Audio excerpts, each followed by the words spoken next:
Assalamualaikum warahmatullahi wabarakatuh. Oke, baik. Di sini saya akan mempresentasikan tugas yang kami kerjakan, yaitu untuk memenuhi tugas UTS dari matkul keamanan data dan informasi dengan dosen pengampu Pasari Hidayatullah Stenkom. Di sini kami membuat website deskripsi dan enkripsi. Kelompok kami beranggotakan saya sendiri, yaitu Nada Dwi Husna Sadikin dengan NIM 17213038 dan rekan saya Nadi Dwi Husni Sadikin dengan NIM 17213039 dari kelas TI 6A. Oke, baik, saya akan menjelaskan dulu apa itu deskripsi dan enkripsi. Enkripsi dan deskripsi adalah dua proses kunci atau key dalam dunia keamanan informasi yang memungkinkan untuk melindungi data dari akses yang tidak sah. Dalam konteks komputasi, enkripsi adalah proses mengubah data menjadi format yang tidak dapat dimengerti tanpa adanya key spesifik. Sementara deskripsi adalah proses pengembalian data yang telah dienkripsi ke dalam bentuk aslinya menggunakan key yang sesuai. Proses enkripsi. Proses enkripsi adalah ketika data dienkripsi, ia diubah menjadi bentuk yang tidak dapat dibaca secara langsung oleh manusia atau mesin tanpa menggunakan kunci enkripsi yang benar. Proses ini sering menggunakan algoritma kriptografi tertentu untuk mengacak dan menyembunyikan informasi yang sebenarnya dari akses yang tidak sah. Lalu ada proses enkripsi. Proses enkripsi adalah proses membalikan enkripsi, mengubah data terenkripsi kembali ke bentuk aslinya menggunakan key deskripsi yang sesuai. Hanya dengan menggunakan key yang benar, data terenkripsi dapat diubah kembali menjadi data yang dapat dibaca dan dimengerti. Next. Pada pembuatan website deskripsi dan enkripsi ini, kita menggunakan algoritma AES256. Bahasa pemrograman yang digunakan adalah HTML, CSS, JavaScript, dan juga PHP.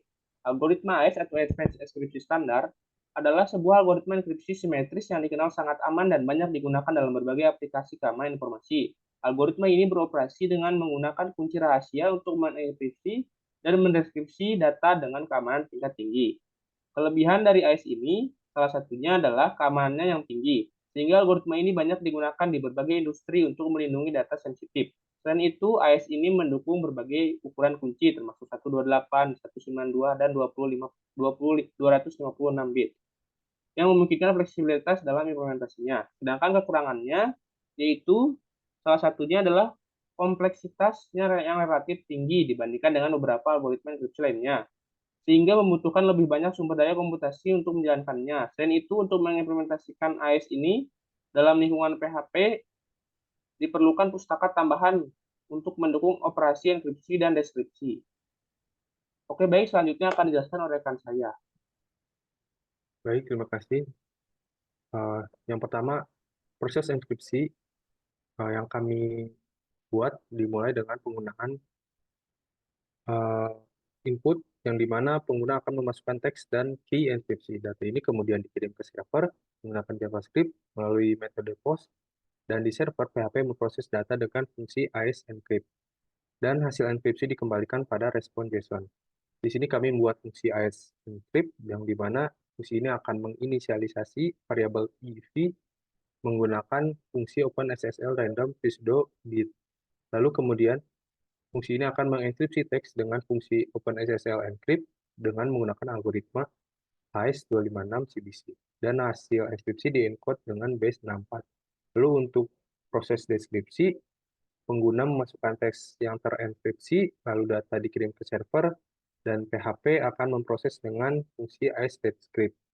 Dan hasil deskripsi dikembalikan sebagai respon JSON. Di sini fungsi AES-descript pertama mengambil variabel EV dan teks terenkripsi, kemudian mendeskripsi teks dengan fungsi OpenSSL decrypt dengan algoritma AES256 CBC, dan mendecode base 64 mendecode dengan base 64 untuk mendapatkan teks yang terenkripsi. Lalu kunci AES. Kunci AES peran kunci sebagai AES. Kunci rahasia digunakan untuk enkripsi dan dekripsi, lalu menentukan bagaimana teks diubah menjadi terenkripsi. Kunci AES adalah komponen krusial dalam proses enkripsi dan dekripsi. Kunci ini bersifat rahasia dan menentukan pola enkripsi. Keamanan enkripsi sangat bergantung pada kerahasiaan kunci. Hasil enkripsi bersifat deterministik, yang berarti teks yang sama dengan kunci yang sama akan selalu menghasilkan enkripsi yang berbeda. Kekuatan enkripsi bergantung pada panjang dan kekuatan kunci. Baik, kita akan melakukan demo site yang telah kita buat.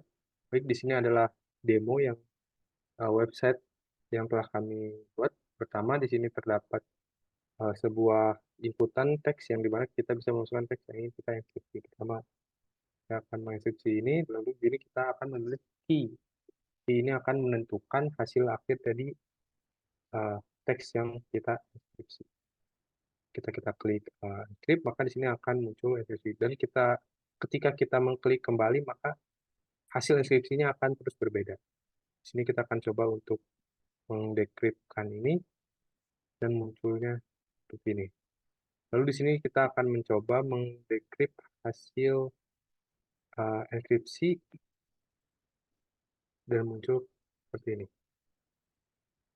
Mungkin sekian yang bisa saya sampaikan. Terima kasih. Wassalamualaikum warahmatullahi wabarakatuh.